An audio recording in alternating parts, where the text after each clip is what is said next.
नमस्कार प्रेक्षकांनो, मालिकांची दुनिया या चॅनलमध्ये तुमचे स्वागत आहे. प्रेमाची गोष्ट या मालिकेमध्ये आपण बघणार आहोत की आता घडलेला सगळा प्रकार मुक्ता मात्र इंद्रा आणि स्वातीला सांगते. तेव्हा आता काळजी करू नको इंद्रा सांगू लागते, परंतु आता लगेचच सागर म्हणतो, पण मी माझ्या दोन्ही मुलांच्या नजरेत पडलो आहे. त्या दिवशी आदित्याने मला प्रश्न विचारला की पप्पा मी जाऊ का, आणि आज सई विचारते आहे की तुम्हाला मी खरंच नको होते का.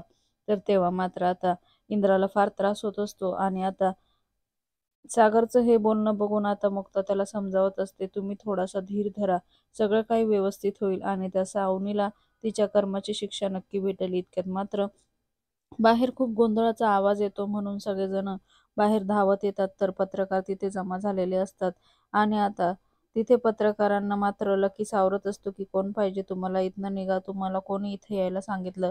तेवढ्यात मात्र सागर आणि सगळी फॅमिली बाहेर येते आणि आता पत्रकार मात्र वाटेल तसे प्रश्न सागरला विचारू लागतात. त्यामुळे सागर आता त्यांच्या अंगावर धावून जातो.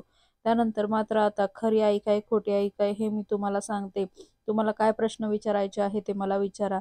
आणि त्या सावनीने हे सगळं मुद्दामून केलेलं आहे, तिचं कारस्थान आहे, त्यामुळे मात्र हे सगळं घडलेलं आहे. पण लवकरात लवकर आम्ही याबद्दलचा पुरावाही देऊ, असं मात्र आता मुक्ताने पत्रकारांना ठणकावून सांगितलेलं असतं आणि त्यामुळे आता पत्रकार तिथून निघून गेलेले असतात. तिकडे मात्र आता सागर फारच दुखावतो आणि पत्रकारांची ही न्यूज आता टीव्हीवर येते आणि हे बघून मात्र हर्षवर्धनला प्रचंड आनंद होतो आणि तो सावनीशी फोनवर बोलतो.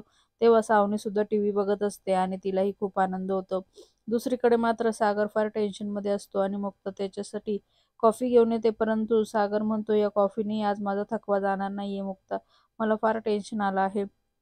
इतक्यातच आता मुक्ताला सावरण्याचा प्रयत्न करत असते मुक्ता, तर तेवढाच सागर तिच्या मांडीवर डोकं ठेवतो. आणि दुसरीकडे आता मुक्ता सावनीला भेटायला येते, तर ती म्हणते, हो मला माहितीच होतं तू येशील, म्हणून आधीच 2 कॉफी ऑर्डर करून ठेवल्या होत्या. तेवढ्यातच आता तिच्याबरोबर सागरलाही बघताना अजूनच ती म्हणते, अरे वा, हे तर मी विसरलेच, एकावर एक फ्री आहात ना तुम्ही, या या. आणि आता काय कसं वाटलं असं त्यांचं बोलणं सुरू असतं. इतक्यात मात्र आता सागर भयंकर चिडतो. त्यावर मात्र आता सावनी वाटेल तसं बोलत असते, त्यामुळे सागर जोरातच तिच्या अंगावर ओरडतो. तर सावनी म्हणते, आवाज खाली ठेवायचा, आता तुम्हाला कळतं आहे ना, माझा आदित्य तर माझ्याकडेच राहणार आहे आणि तुझी सई पण आता बघ मी कशी पुन्हा काढून घेते. आणि आता हे ऐकून मात्र आता मुक्ता प्रचंड चिडते आणि ती म्हणते, पहिली गोष्ट म्हणजे तू सईला हात लावायचा सुद्धा विचार करायचा नाही, जर तू असा विचार जरी मनात आणला ना तर मी तुला फाडून खाईल. आणि आता हे सावनीचं सावनी खूप घाबरते मुक्ताचं हे रूप बघून, त्यामुळे आता ती मागे मागे सरकत जाते. इकडे मात्र आता प्रचंड चिडलेली मुक्ता आता तिच्या अंगावर धावूनच जाते. त्यानंतर मात्र, तू एक आई होण्याच्या तर कधीची लायकीची नव्हतीस, फक्त तू तुझ्या फायद्यासाठी हे सगळं करत होती, हे मात्र मुक्ता तिला बजावत असते. इकडे मात्र सावनी आता मुक्ताचा हा अवतार बघून घाबरलेली असते, परंतु मुक्ता मात्र आता शांत बसत नाही आणि सावनीच्या प्रत्येक शब्दाचं मात्र आता तिने उत्तर दिलेलं असतं आणि आता तिला एकदम सडेतोड उत्तर दिल्यामुळे सावनी घाबरते. येणाऱ्या भागात आपण बघणार आहोत की मुक्ता आता सावनीला सांगते की तू जर माझ्या मुलांच्या वाटेला गेले ना तर मी सांगून देईल तुला की एक आई काय काय करू शकते, आणि मगच तेव्हा तुला माझी ताकद कळेल. मग मी विसरून जाईल की मी मुक्त आहे, त्यानंतरच तुला कळेल. आता तुला असं वाटत असेल की मी काहीच बोलत नाही, पण तू आता तसा विचार तर करून बघ, मी काय करते ते बघच.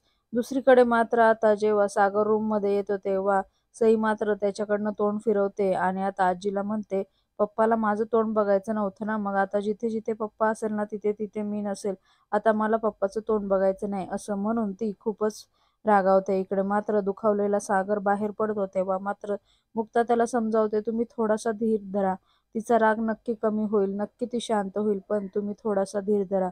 आणि इकडे सागरही मुक्ताचं म्हणणं ऐकतो, परंतु त्याला फारच वाईट वाटलेलं असतं. मालिकेच्या अशाच नवनवीन भागांसाठी आपल्या चॅनलला नक्की लाईक करा, शेअर करा, सबस्क्राईब करा.